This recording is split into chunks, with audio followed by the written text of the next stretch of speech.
আসসালামু আলাইকুম সুধী দর্শক, আপনারা যে যেখানেই আছেন আশা করি ভালো আছেন। আজকের এই বিশেষ লাইভে আপনাদেরকে স্বাগত।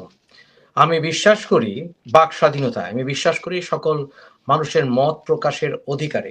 আমি অলসো বিশ্বাস করি nobody should be punished unheard. এই বিষয়গুলো আমার সারা জীবনের প্রফেশনাল ট্রেনিং। এবং আমি বিশ্বাস করি যে যেকোনো পরিস্থিতিতে উভয় পক্ষের কথা শোনা উচিত এবং যারা আমরা প্রচার মাধ্যমে somehow জড়িত, আমাদের এটি কর্তব্য আছে এবং সেই ক্ষেত্রে নিজের জীবনের উপর রিস্ক নিয়ে হলেও এবং যেকোনো পরিস্থিতিতে হলেও আমাদেরকে সেই প্রচার চালিয়ে যেতে হবে। যাতে করে এই প্রচারে কেউ বাধা দিতে না পারে এবং বাধা দিলেও সে বাধা আমরা মানব না। তাই জনগণের স্বার্থে, মানুষের অধিকারের স্বার্থে আমরা এই কাজ অব্যাহত রাখবো বলে আশা করি। আজকে আমার প্রোগ্রামে বিশেষ অতিথি হয়ে এসছে বাংলাদেশ ছাত্রলীগের প্রধান Saddam. Saddam, welcome to the show. হ্যাঁ, ধন্যবাদ মুফাসসিল ভাই। এবং আমি শুরুতেই ক্ষমা চেয়ে নিচ্ছি আপনার কাছে এবং যারা দর্শক যারা শুনছেন দেখছেন, আমার নির্ধারিত সময়ের অনেক পরে জয়েন করতে হয়েছে, যে কারণে সবার কাছে আমি আন্তরিকভাবে ক্ষমা প্রার্থনা করছি। Thank you Saddam. আমি হিপোক্রেসি করতে পারি না, তাই আমি বলে নিলাম যে আমি সাদ্দামকে আমার ছোট ভাইয়ের মতো তুমি করেই বলি, if you don't mind Saddam. হ্যাঁ, অবশ্যই অবশ্যই। আচ্ছা আচ্ছা সাদ্দাম, এই যে বর্তমান সরকার ছাত্রলীগকে ব্যান করলো, আমরা সরাসরি আমরা কি কোশ্চেন করতে চলে যাই, ব্যান করলো, এই বিষয়টিকে তুমি কিভাবে দেখছো?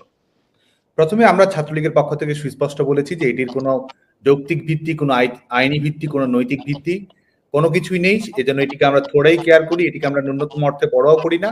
এবং সত্যিকার অর্থে যারা পাকিস্তান সামরিক বাহিনী মুক্তিযুদ্ধ চলাকালীন সময় বাংলাদেশ আওয়ামী লীগ সহ আমাদের বাংলাদেশ ছাত্রলীগের উপর নিষেধাজ্ঞা দিয়েছিল, তো যারা সামরিক স্বৈরশাসক, যারা বাংলাদেশের জনগণের উপর যারা জবরদখল করে কুক্ষিগত ক্ষমতা চাপিয়ে দিয়েছে, তারা যখন আমাদেরকে নিষিদ্ধ করে, আমরা মনে করি এই নিষিদ্ধ বাংলাদেশ ছাত্রলীগের জন্য ব্যাজ অব অনার, এটি আমাদের জন্য সম্মানের। এবং তারা মূলত এটি করেছে, তারা যেটি রিসেট বাটন, যেটি তারা বলেছে যে তারা আমাদের মুক্তিযুদ্ধের অঙ্গীকার, গণতান্ত্রিক অঙ্গীকার সবকিছুকে ধূলিসাৎ করে দিয়ে যেন নতুন করে 24 সালে বাংলাদেশের ইতিহাসের যাত্রা শুরু হচ্ছে, সেটি যে করতে যাচ্ছে, সেই রিসেট বাটন বাস্তবায়ন করার একটি প্রারম্ভিক লক্ষ্য হিসেবে তারা বাংলাদেশ ছাত্রলীগের উপর নিষেধাজ্ঞা জারি করেছে। এবং আরেকটি বিষয় মনে করি, সেটা হচ্ছে তারা যে আমাদের তারা তো প্রথম কথা হচ্ছে তাদের তো জনগণের ম্যান্ডেট নেই, তারা অগণতান্ত্রিক, অবৈধ এবং অসাংবিধানিক। এই অগণতান্ত্রিক শাসন ব্যবস্থার নিরাপত্তা নিশ্চিত করার জন্য তারা বাংলাদেশ ছাত্রলীগের উপর নিষেধাজ্ঞা আরোপ করেছে। এবং আরেকটি বিষয়, এই গণহত্যা, এই যে বিষয়গুলো উঠতে বসতে তারা সবসময় বলছে এই যে হত্যাকাণ্ডগুলো ঘটেছে, এবং আমরা যেটি মনে করি, একটি হচ্ছে যে এটি ফৌজদারি অপরাধ, এটি আইনানুগ তদন্তের বিষয়। কিন্তু আমরা যেটি মনে করি সেটি হচ্ছে যে এটি সুস্পষ্টভাবে এই হত্যাকাণ্ডগুলোর সঙ্গে যারা সম্পৃক্ত রয়েছে তারাই আজকে ক্ষমতাসীন রয়েছে, সেই দায়টি আড়াল করার জন্য তারা বাংলাদেশ ছাত্রলীগের উপর এই নিষেধাজ্ঞার এই অশুভ অস্ত্রটি প্রয়োগ করেছে বলে মনে করি। ধন্যবাদ সাদ্দাম। কিন্তু আরেকটি বিষয় এসেই যায়, সেটা হচ্ছে তুমি রিসেট বাটনের বিষয়টা এনেছো, যে বিষয়টি আমাকে ট্রিগার করেছে। বিশেষ করে আমি মনে করি, আমি যেহেতু কোনো রাজনৈতিক দলের সাথে সরাসরি সম্পৃক্ত নই, বাট স্টিল আমার দেশের ভালোবাসার কারণে এবং 1971 সালের প্রতি আমাদের শ্রদ্ধা থাকার কারণে এই রিসেট বাটন শব্দটিকে আমি বিশেষভাবে লক্ষ্য করেছি। তাহলে কি রিসেট বাটনের বিষয়টা যখন তুমি নিজেই আনলে, তাহলে কি প্রশ্ন হচ্ছে তুমি মনে করো বর্তমান সরকার স্বাধীনতা বিরোধী সরকার অথবা স্বাধীনতার স্পিরিটের বিরুদ্ধে? এই বিষয়গুলিকে তুমি কিভাবে দেখছো, সরাসরি যদি উত্তরগুলি দিতে? এই সরকার কিন্তু সেটির দালিলিক প্রমাণই রেখেছে। এক হচ্ছে সংবিধান নিয়ে তাদের যে বক্তব্য, আমরা ইতিমধ্যে শুনেছি, রাজনৈতিক মতামতের পার্থক্য থাকতে পারে, গণতান্ত্রিক দুর্বলতা ত্রুটি বিচ্যুতি নিয়ে আলাপ আলোচনা হতে পারে, আমাদেরও ত্রুটি বিচ্যুতি ভুলভ্রান্তি থাকতে পারে, সব বিষয় নিয়ে খোলামেলা আলোচনাকে আমরা স্বাগত জানাই। কিন্তু তারা আজকে যে বিষয়টিকে সামনে রেখে এই রিসেট বাটনের কথা নিয়ে এসেছে এবং তাদের কাজে কর্মে যদি আমরা সেটির প্রতিকায়ন আমরা দেখতে পাই, মুক্তিযুদ্ধের অঙ্গীকার, মুক্তিযোদ্ধাদের প্রতি বাংলাদেশের জনগণের যে সম্মাননা রয়েছে সেটিকে ধূলিসাৎ করা এবং 71 সালকে প্রতিস্থাপিত করার একটি প্রচেষ্টা, এবং আমাদের 71 সালের ব্যাপারে বাংলাদেশের জনগণের যে দৃষ্টিভঙ্গি, সেই দৃষ্টিভঙ্গিকে বদলে দেওয়ার একটি অপচেষ্টা আমরা দেখতে পাচ্ছি। গোটা বাংলাদেশের মানুষের সম্মিলিত যে লক্ষ্যগুলো ছিল, সেটি গণতন্ত্র হোক, সেটি শোষণ মুক্তি হোক, সেটি এক ধরনের ইনক্লুসিভ অন্তর্ভুক্তিমূলক সমাজ ব্যবস্থা প্রতিষ্ঠা হোক, সবকিছুকে আজকে ধূলিসাৎ করার যে প্রয়াস আমরা দেখতে পাচ্ছি।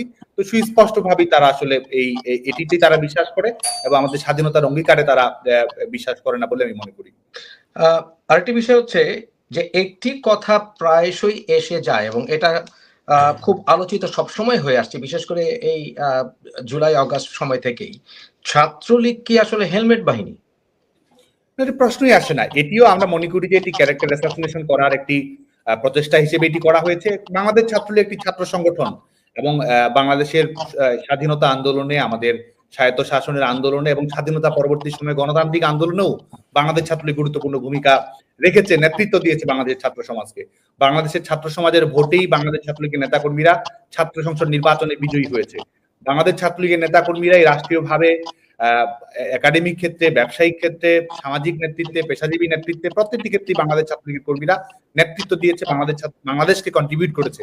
আর সার্বিকভাবে আমাদের হেলমেট কারা পড়েছিল? তাহলে হেলমেট কারা পড়েছিল যারা কিনা ছাত্রদের উপরে দেখছিলাম আমরা আক্রমণ চালে? হেলমেট কারা পড়েছিল সাদ্দাম? দেখুন, অপরাধ যদি কেউ করে থাকে সেটি হেলমেট পরে থাকলেও সে অপরাধী, হেলমেট না পরে থাকলেও সে অপরাধী। কিন্তু একটি ছাত্র সংগঠন, একটি ছাত্র রাজনীতির সমস্যা বাংলাদেশে রয়েছে। ছাত্র রাজনীতির মধ্যে নানা নেগেটিভ কম্পোনেন্ট প্রবেশ করেছিল। বাংলাদেশ ছাত্রলীগের বাইরে থাকতে অনেক ক্ষেত্রে হয়তো আমরা শিক্ষার্থীদের প্রত্যাশিত যে ছাত্র রাজনীতি, সেটির রূপায়ণ হয়তো আমরাও ঘটাতে সবসময় সক্ষম হইনি, সেটা আমি অকপটে স্বীকার করি। কিন্তু তার মানে এই নয় যে একটি ছাত্র সংগঠনকে এই ধরনের বিভিন্ন ধরনের ট্যাগ দেয়া, যেটির মাধ্যমে আমরা মনে করি মূলত যে ছাত্র সংগঠনগুলোর ব্যাপারে বাংলাদেশের ছাত্র সমাজের একটি অলিখিত নিষেধাজ্ঞা ছিল, একটি স্পিরিট ছিল, একটি প্রতিবাদ ছিল, সেটিকে কোনোভাবে দুর্বল করার জন্য আজকে এই ধরনের বিষয়গুলো নিয়ে আসা হয়েছে। এবং বিশেষ করে যুদ্ধাপরাধীদের দায় আড়াল করা, মানবতা বিরোধী অপরাধের দায় আড়াল করা, নিজের সন্ত্রাসী কর্মকাণ্ডের বিষয়ে এক ধরনের সামাজিক নমনীয়তা তৈরি করার জন্যই অপরকে দোষী করে নিজের যে ঐতিহাসিক দায়গুলো রয়েছে সেগুলো আড়াল করার জন্যই এই প্রোপাগান্ডাগুলোর আশ্রয় গ্রহণ করা হয়েছে বলে মনে করি। এগুলো ঠিকই আছে, কিন্তু কথা হচ্ছে হেলমেটের পেছনে না হয় আড়াল হয়েছে কে আছে, কিন্তু তোমার এলাকার সার্জিস আলম এবং আমরা দেখেছি সার্জিস আলম একসময় ছাত্রলীগের অ্যাক্টিভিটিসে জড়িত ছিল। হাসনাত আব্দুল্লাহর পুরনো অ্যাক্টিভিটিসের স্ট্যাটাসে আমরা তাই লক্ষ্য করেছি, এবং এমনও লক্ষ্য করেছি সমন্বয়কারীদের ভেতরে শিবির পরবর্তীতে তারা নিজেদেরকে প্রকাশ করেছে, যদিও তারা ছাত্রলীগের অ্যাক্টিভিটিসের সাথে জড়িত ছিল। আমরা এত হাজার মাইল দূর থেকে, আমি নিজেও শেখ হাসিনা সরকারের পরপরই এদের সাথে হিজবুত তাহরীর সংযোগ এবং শিবিরের সংযোগের স্পষ্ট প্রমাণ আমি দেওয়ার চেষ্টা করেছি। তা তোমরা মাঠে থেকে এবং এবং বিভিন্ন শিক্ষা প্রতিষ্ঠানের তোমাদের কর্মী থাকার পরেও তুমি এই বিষয়ে ব্যাপকভাবে বিফল হয়েছো, তাই নয় কি?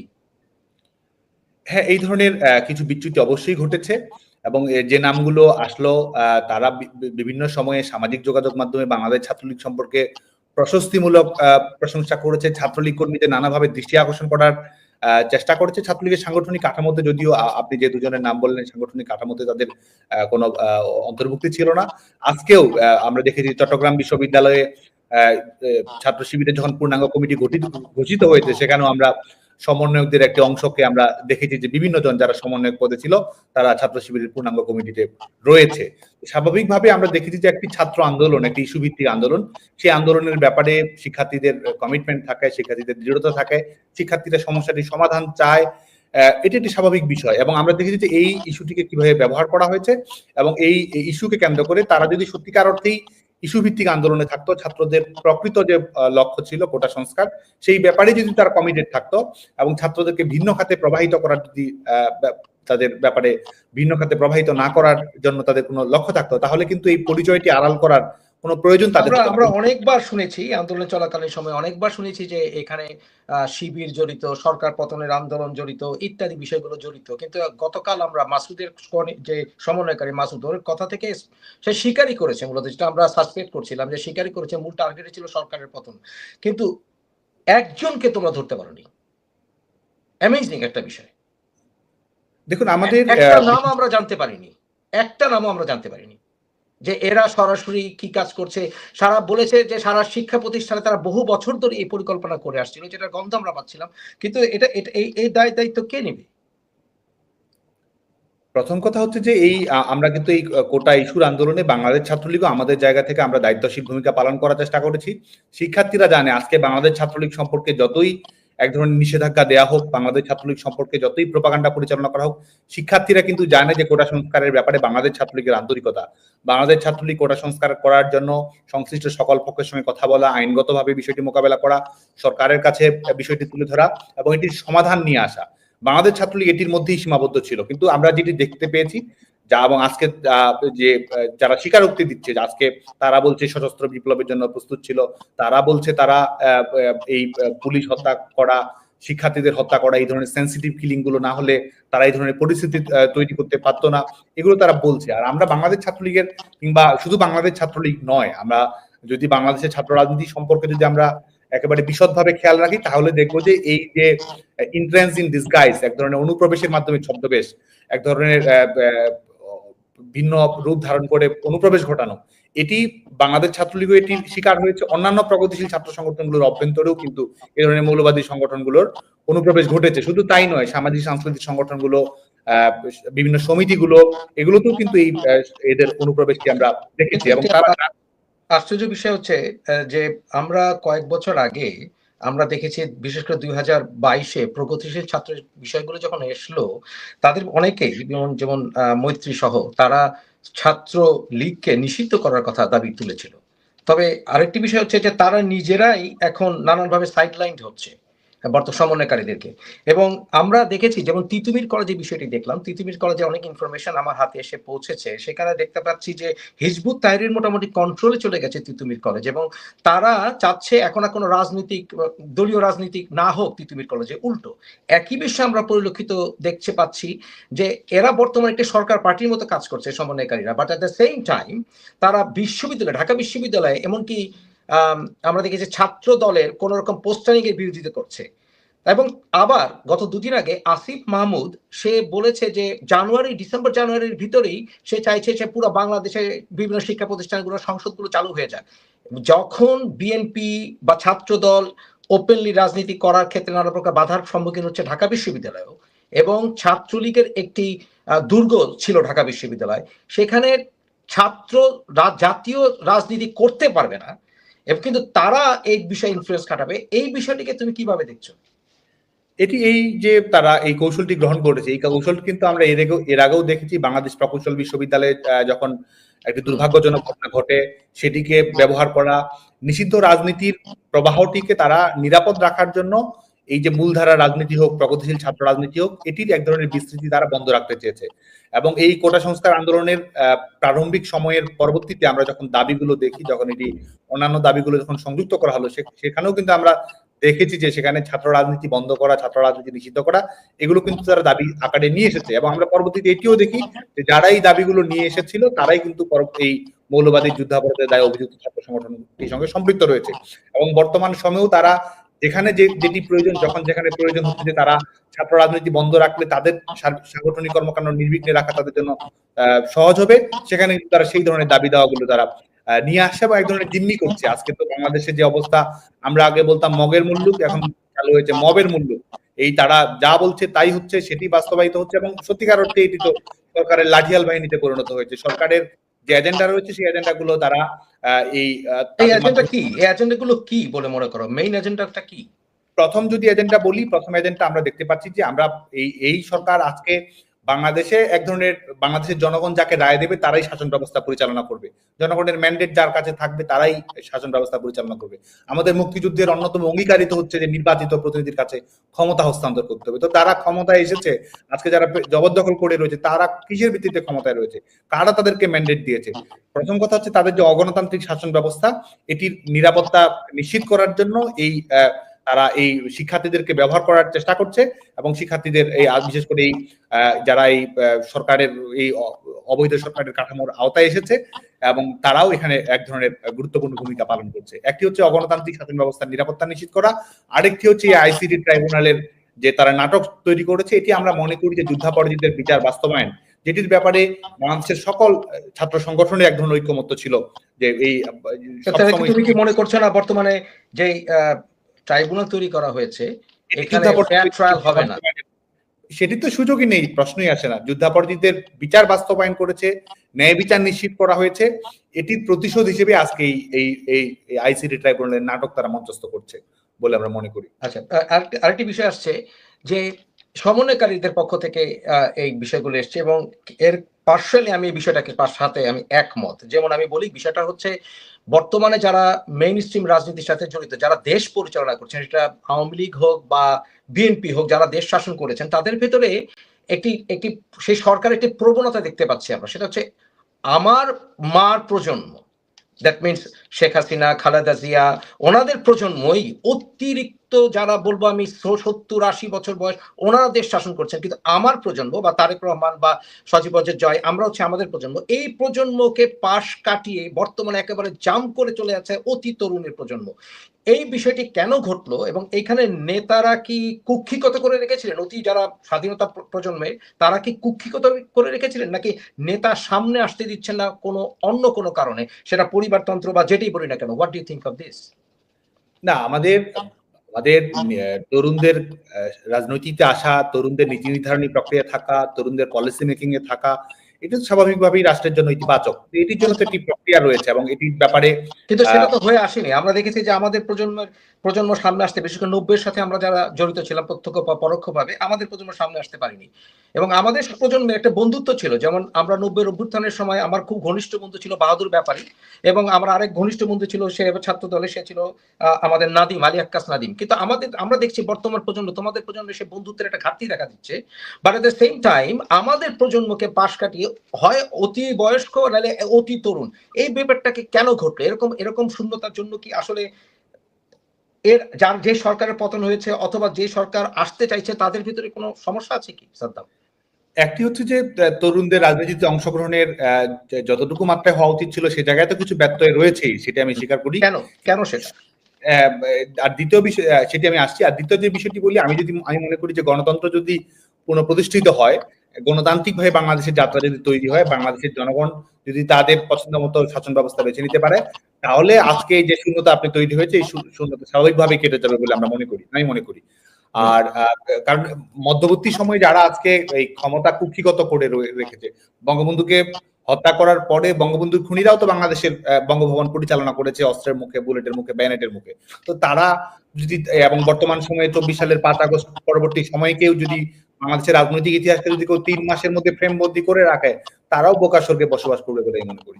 আচ্ছা, আরেকটি বিষয় হচ্ছে বর্তমানে আওয়ামী লীগ সরকারের পরে বর্তমানে আমরা যারা আওয়ামী লীগ একেবারে ফ্রন্ট লাইনে ছিলেন, যারা মন্ত্রী ছিলেন, এমপি ছিলেন, যারা অনেকেই করাপশনও জড়িত ছিল, শেখ হাসিনা নিজেও বলেছেন যে ওনার পিয়নও করাপশনে জড়িত ছিল। কিন্তু এই যে বিশাল করাপশন করে তারা যে দেশে বিদেশে অনেকেই চলে গেছেন, কিন্তু তারা তাদের এলাকায় অনেকেই খুব দুরবস্থায় আছেন। এই যে হাজার হাজার কোটি টাকা তারা নিয়ে গেছেন, কিন্তু তারা কেউ ক্যামেরার সামনে এসে অ্যাপোলজি তো দূরের কথা, তাদেরকে আমরা দেখতেই পাচ্ছি না। এই বিষয়টাকে তুমি যেমন এসছো, তুমি ছাত্রলীগের নেতা, তুমি এসছো এবং তুমি আমাকে বলেছো মুফাজ্জল ভাই আপনি যে কোনো প্রশ্ন করতে পারেন, সেটার জন্য তোমাকে থ্যাংক ইউ। তাহলে এখন প্রশ্ন হচ্ছে যে ওনারা কেন আসবেন না, এবং ওনাদের কি দলের প্রতি কোনো দায়বদ্ধতা নেই, দেশের মানুষের প্রতি কোনো দায়বদ্ধতা নেই, যখন আওয়ামী লীগ একটি চরম দুঃসময়ের ভিতর দিয়ে যাচ্ছে, তাদের নেতা কর্মীকে জায়গায় জায়গায় এখনো মাস কিলিং হচ্ছে, মব কিলিং হচ্ছে, এই বিষয়টাকে তুমি কিভাবে দেখছো?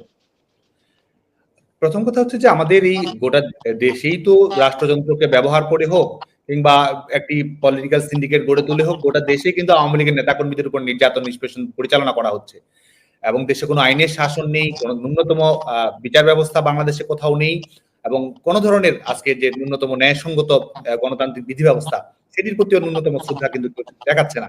যারা সরকার, এই অবৈধ সরকারের প্রধান হিসেবে রয়েছে, তিনিও এক ধরনের পৃষ্ঠপোষকতা দিচ্ছেন, তার বক্তৃতা বিবৃতিতে, তার সিদ্ধান্ত গ্রহণ প্রক্রিয়ার মাধ্যমে এক ধরনের বৈধতা কিন্তু দেওয়া হচ্ছে, এবং এই হত্যাকাণ্ডগুলোকে এক ধরনের জায়েজ করা হচ্ছে, এবং তাই নয়, ভবিষ্যতেও হত্যাকাণ্ড ঘটবে সেই আগাম হুমকিও কিন্তু প্রদান করা হচ্ছে। তো এই যখন অবস্থা, স্বাভাবিকভাবে একটি রাজনৈতিক দলের নেটওয়ার্কিংটি কিন্তু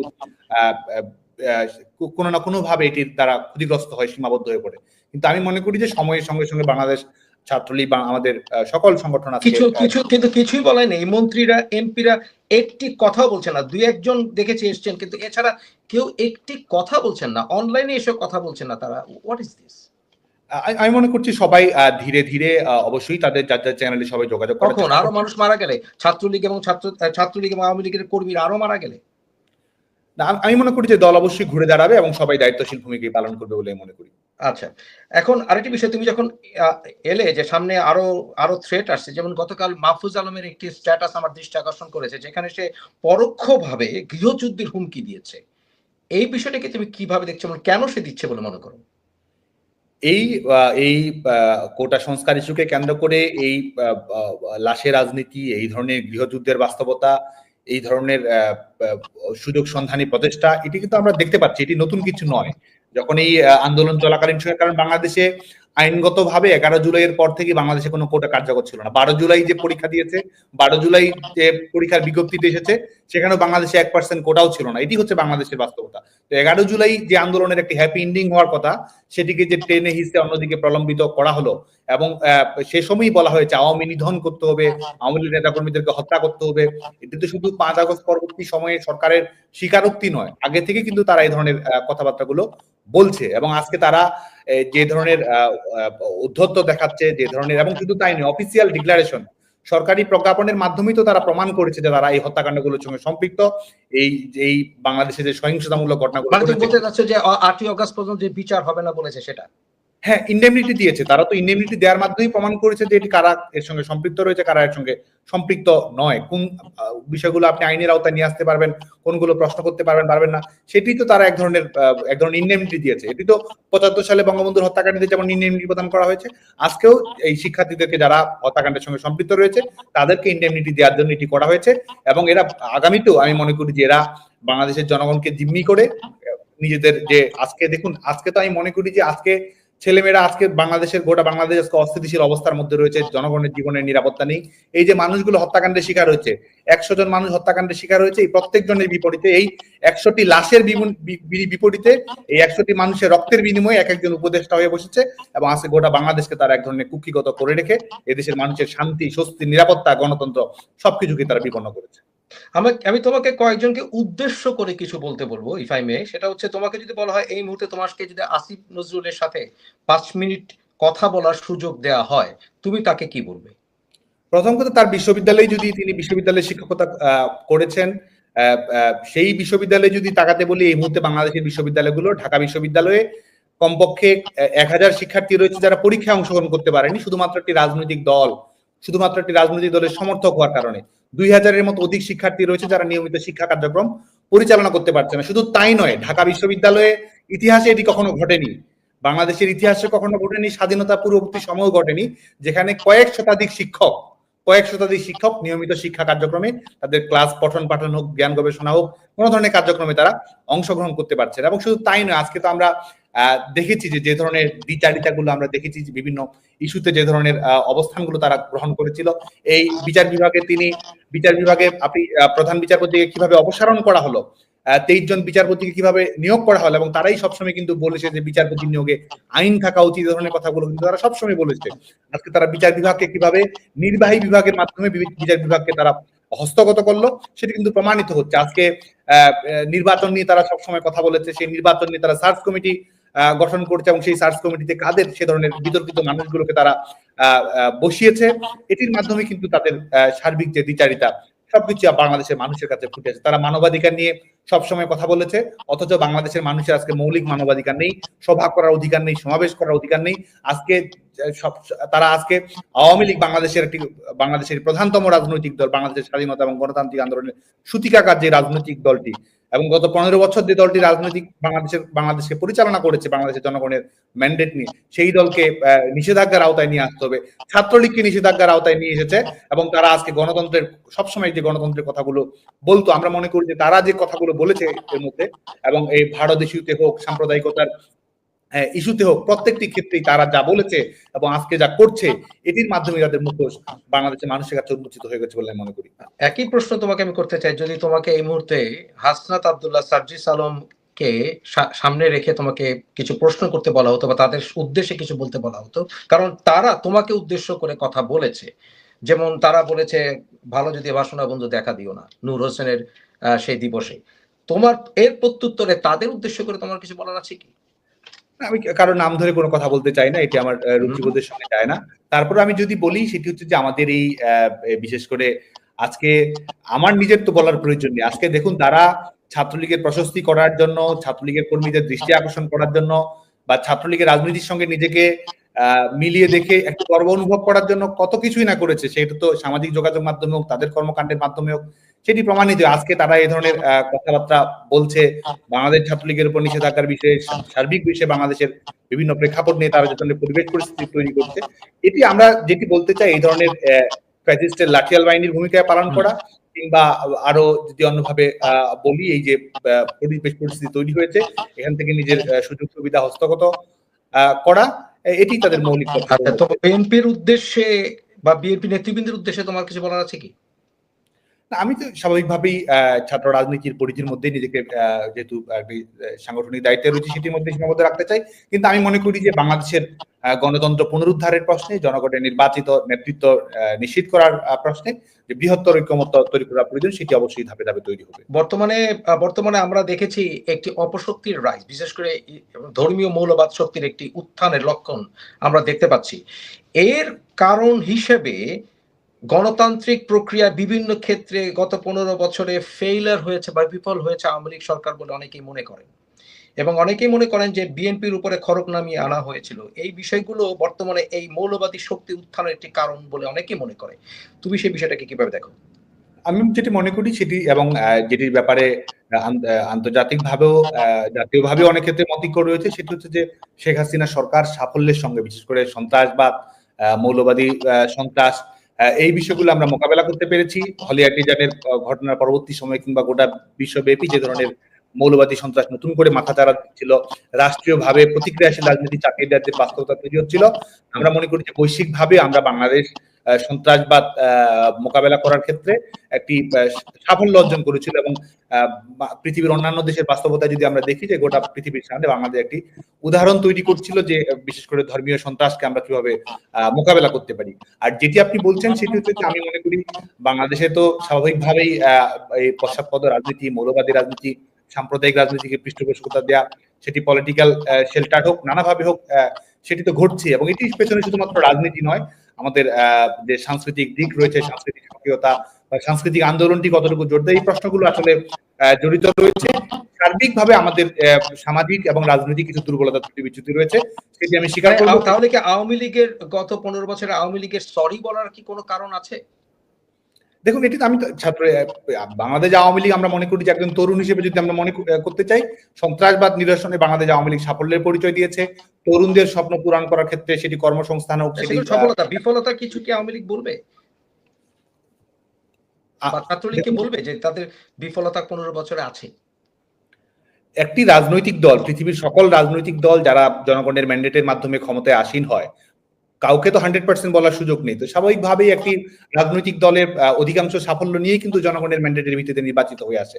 বাংলাদেশ আওয়ামী লীগ রাষ্ট্র পরিচালনার ক্ষেত্রে একজন তরুণ হিসেবে আমি যেটি মনে করি, রাষ্ট্র পরিচালনার ক্ষেত্রে বাংলাদেশের মানুষের সেটি অর্থনৈতিক প্রবৃদ্ধি হোক, সেটি অবকাঠামোগত উন্নয়ন হোক, এবং একই সঙ্গে অর্থনৈতিক স্থিতিশীলতা তৈরি করা হোক, এবং বাংলাদেশের জনগণের জীবন মানে অভাবনীয় পরিবর্তন নিয়ে আসা হোক, বাংলাদেশের মানুষের সেটি যে বিভিন্ন সূচক যেটির মাধ্যমে এমডিজি এসডিজি সূচকগুলো রয়েছে, প্রত্যেকটিতে বাংলাদেশ আওয়ামী লীগ সাফল্যের পরিচয় দিয়েছে। এবং এমডিজি এসডিজি সূচকগুলো পূরণ করার ক্ষেত্রে গোটা পৃথিবীতেই কিন্তু গণতান্ত্রিক বিশ্বের একমাত্র নেতা ছিলেন শেখ হাসিনা, যিনি এমডিজি এসডিজির সকল সূচকগুলো। সেটা আমি শুনেছি, কিন্তু কথা হচ্ছে কোন বিফলতা বা যার জন্য আওয়ামী লীগের সরি বলা উচিত এমন কিছু কি আছে বলে তুমি মনে করো? দেখুন, আমি তো বাংলাদেশ ছাত্রলীগের রাজনীতির সঙ্গে সম্পৃক্ত রয়েছি। বাংলাদেশ আওয়ামী লীগ আমি যেটি মনে করি বাংলাদেশের জনগণের প্রাণের দল, বাংলাদেশের জনগণের ম্যান্ডেট নিয়ে ক্ষমতায় এসেছে, এবং বাংলাদেশের জনগণের ম্যান্ডেট নিয়ে আরো বহু আগামীতে বাংলাদেশকে নেতৃত্ব। আচ্ছা, আরেকটি বিষয় হচ্ছে যে অনেকে আমাকে রিকোয়েস্ট করেছে, বিশেষ করে ছাত্রলীগের অনেকেই রিকোয়েস্ট করেছে তোমাকে বলতে যে তারা অনেক একটি দুঃসময়ের ভিতর দিয়ে যাচ্ছে, তোমার তাদের প্রতি কোনো দিক নির্দেশনামূলক কিছু বলার আছে কিনা?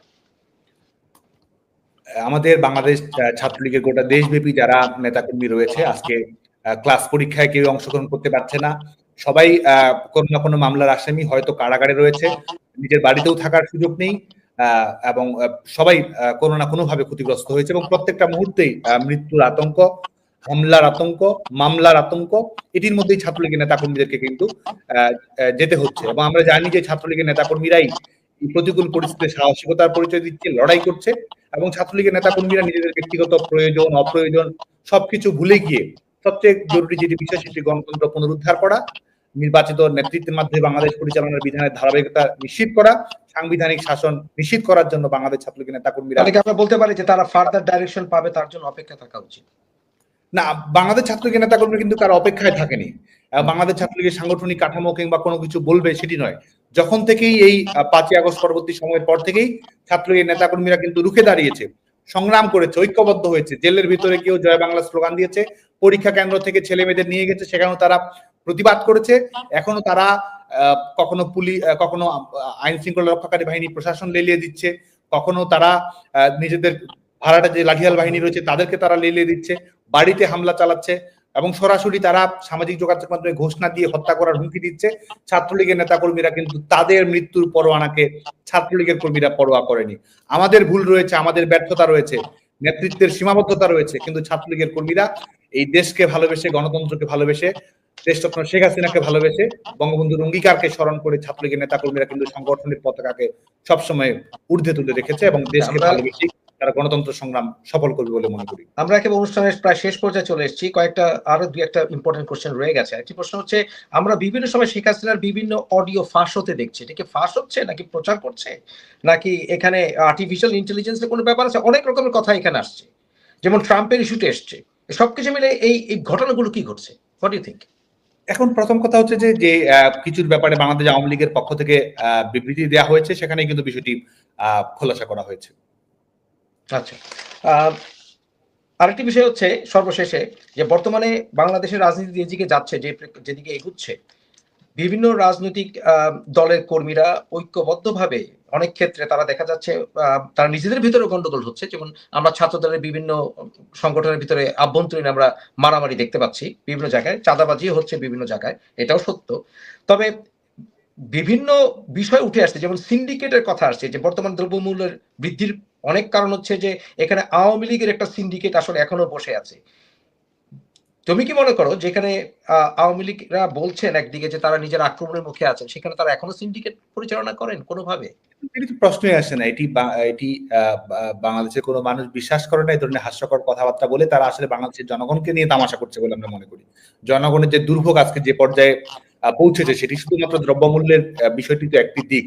সার্বিকভাবে বাংলাদেশের মানুষের জনগণের জীবন নিয়ে, নিরাপত্তা নিয়ে, মর্যাদা নিয়ে যে ধরনের ছিনিমিনি খেলা হচ্ছে, আপনি যদি সরাসরি দেখেন যে ছেলে মেয়েদের, আমরা যেহেতু স্টুডেন্ট অ্যাক্টিভিজমের সঙ্গে সম্পৃক্ত রয়েছে, এই 5 আগস্ট পরবর্তী যারা জবরদখল করে ক্ষমতায় এসেছে, একটি জব সার্কুলার পর্যন্ত তারা দিতে পারেনি। এই জব সার্কুলারকে কেন্দ্র করে, এই জব সার্কুলারের উপর ভিত্তি করে একটি কোটা সংস্কার আন্দোলন, সেই কোটা সংস্কার আন্দোলনের শিক্ষার্থীরা, ছেলেমেয়েরা কর্মসংস্থান চায়, চাকরির নিশ্চয়তা চায়।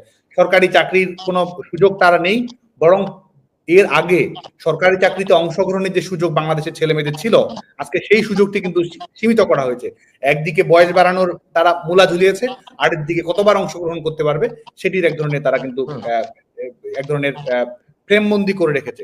এর বাইরে বেসরকারি খাতে বাংলাদেশের ছেলে মেয়েদের চাকরির সুযোগ ছিল, বেসরকারি খাতকে কিন্তু পুরো ধ্বংস করে দেওয়া হয়েছে। বাংলাদেশের ব্যবসা বাণিজ্য, কলকারখানা, পরিবেশ, নিরাপত্তা কোনো কিছুই কিন্তু আজকে নেই।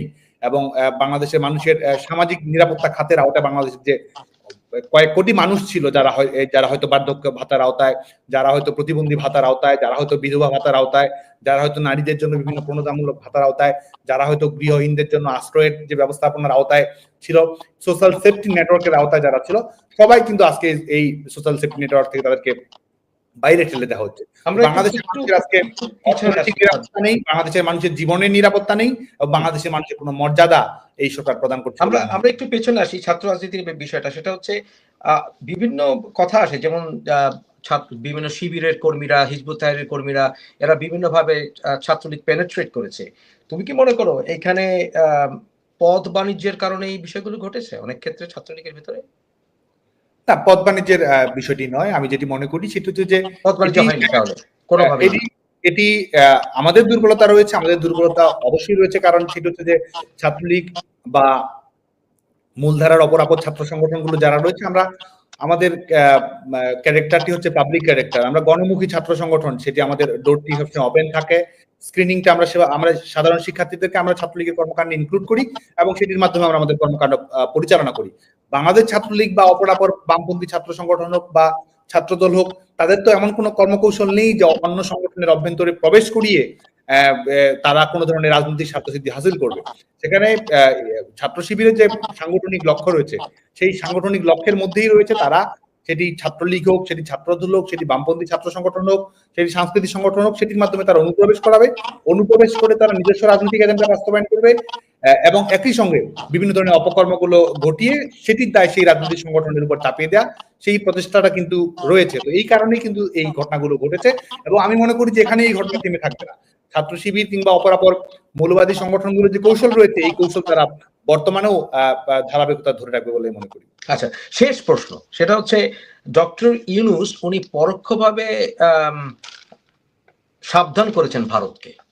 উনি বলেছেন শেখ হাসিনাকে যদি হস্তান্তর করা না হয় তাহলে ভারতের সঙ্গে বাংলাদেশের সম্পর্ক খুব একটা ভালো থাকবে না। এই বিষয়টিকে তুমি কিভাবে দেখছো? আমরা মনে করি যে প্রথম এই সরকারের তো জনগণের কাছে কোনো ভিত্তি নেই এবং আন্তর্জাতিকভাবেও এই সরকারের কোনো গ্রহণযোগ্যতা থাকবে বলে আমরা মনে করি না। কারণ স্বাভাবিকভাবেই এই চিফ অ্যাডভাইজার পদ কে নির্বাচিত করেছে, পার্লামেন্ট নির্বাচিত করেছে কিনা, সাংবিধানিক বৈধতা আছে কিনা, এই বৈধতার প্রশ্নটি তো আইনগতভাবেও যদি বলি, আন্তর্জাতিক রাজনীতির দৃষ্টিকোণ থেকে যদি বলি, ডিপ্লোমেসির জায়গা থেকে যদি বলি, তো এই সরকার তো সবসময় বৈধতা নিয়ে একটা সংকটের মধ্যেই রয়েছে, যেটি কোনো দিক থেকে আসলে আপনাকে এই সরকারকে বৈধ বলার কোনো সুযোগ নেই। তো সে কারণে তো এই সরকারের পায়ের নিচে তো মাটি স্বাভাবিকভাবেই নেই, যে কারণেই তারা কিন্তু আজকে এবং একটি রাষ্ট্র পরিচালনা করার ক্ষেত্রে যে ধরনের আন্তর্জাতিক কূটনীতি আশ্রয়ের প্রয়োজন হয় সেটিও কিন্তু নেই। সেটিও কিন্তু এই সরকারের সেই দক্ষতা, সেই প্রজ্ঞা, সেই বিবেচনাবোধ কোনো কিছু কিন্তু নেই। তো স্বাভাবিকভাবেই এক ধরনের ব্যানানা রিপাবলিক তৈরি করেছে, তারা এক ধরনের পাপেট গভর্নমেন্টের মতো দায়িত্ব পালন করেছে এবং ষড়যন্ত্র, দেশি ষড়যন্ত্রের আশ্রয় নিয়েছে, বিভিন্ন ধরনের যারা যাদের সঙ্গে সম্পৃক্ত রয়েছে তাদের সহযোগিতা তারা নিয়েছে এবং এটির মাধ্যমে তারা এক ধরনের ক্ষমতা জবরদখল করে রয়েছে এবং তারা জানে যে তাদের দেশীয় গ্রহণযোগ্যতা নেই, তারা জানে যে তাদের আন্তর্জাতিক গ্রহণযোগ্যতা নেই এবং সেটি জানে বলেই তারা অনেক আগে থেকে এই ধরনের বিভ্রান্তিমূলক অপপ্রচার করার চেষ্টা করছে। সর্বশেষ তোমার কাছে রিকোয়েস্ট, যেহেতু 2 মিনিট বাকি আছে, সেটা হচ্ছে বাংলাদেশের মানুষের উদ্দেশ্যে ছাত্রলীগের নেতা হিসেবে তোমার কিছু বলার থাকলে তুমি বলতে পারো।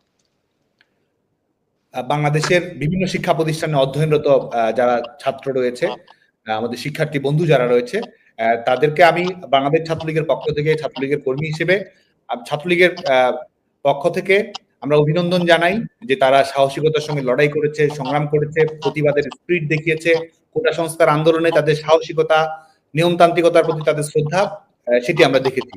বাংলাদেশ ছাত্রলীগের পক্ষ থেকে তাদের এই সাহসী যে অভিযাত্রা, এটি এই স্পিরিটকে বাংলাদেশ ছাত্রলীগ ধারণ করতে চায় এবং আমরা এটি তাদের বাংলাদেশ ছাত্রলীগের পক্ষ থেকে বলতে চাই যে কোটা সংস্কার আন্দোলনে, কোটা সমস্যার সমাধানে বাংলাদেশ ছাত্রলীগ আন্তরিকভাবে কাজ করার চেষ্টা করেছে। কোটা সংস্কার সমাধানের জন্য সংশ্লিষ্ট সকল মন্ত্রণালয়ের সঙ্গে কথা বলেছে, ডোর টু ডোর ক্যাম্পেইন পরিচালনা করেছে, অ্যাটর্নি জেনারেল অফিস, আইন মন্ত্রণালয় সংশ্লিষ্ট সকল পক্ষের সঙ্গে কথা বলে 11 জুলাই কিন্তু কোটা সমস্যার একটি সমাধান বাংলাদেশ ছাত্রলীগ করার চেষ্টা করেছে।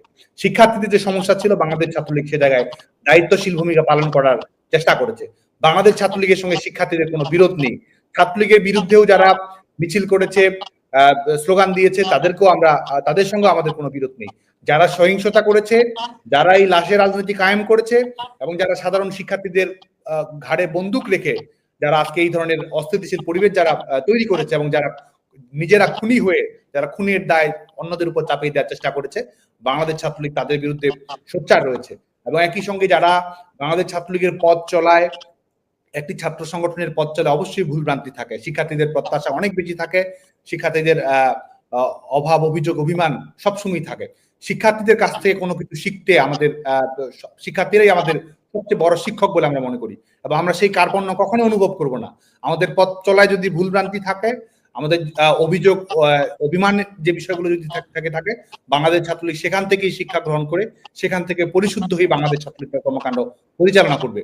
একই সঙ্গে আমরা এটিও মনে করে দিতে চাই যে তাদের আন্দোলনে বাংলাদেশ ছাত্রলীগ দায়িত্বশীল ভূমিকা পালন করার চেষ্টা করেছে এবং যারা আজকে কোটা সংস্কার ইস্যুকে কেন্দ্র করে যারা এই ক্ষমতা জবরদখলের রাজনীতি করেছে, তাদেরকে আমরা মনে করিয়ে দিতে চাই যে কোন অগণতান্ত্রিক শক্তি বাংলাদেশে কখনো তাদের স্থির হয়ে বাসা বাঁধতে পারেনি।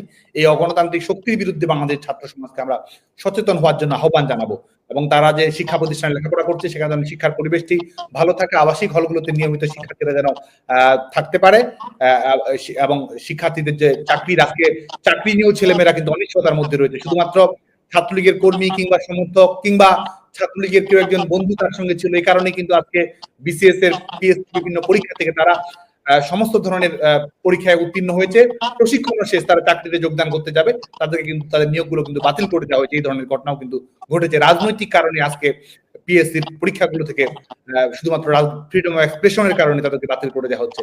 আমরা চাই যে আগামীতে যে গণতান্ত্রিক বাংলাদেশ প্রতিষ্ঠিত হবে সেখানে অবশ্যই শিক্ষার্থীদের নিরাপত্তা, শিক্ষার্থীদের মর্যাদা সবসময় থাকবে এবং শিক্ষার্থীদের সঙ্গে বাংলাদেশ ছাত্রলীগের কোনো বিরোধ নেই। বাংলাদেশ ছাত্রলীগের কর্মীরা বাংলাদেশ ছাত্রলীগ শিক্ষার্থীদের বিষয়টি মাথায় রেখে তাদের কর্মকাণ্ড আগামীতে পরিচালনা করবে। তোমাকে অসংখ্য ধন্যবাদ আমাদেরকে সময় দেওয়ার জন্য সাদ্দাম। তো ভালো থাকবে, আজকে এই পর্যন্তই। সুধী দর্শক, আপনাদের সবাইকে অসংখ্য ধন্যবাদ।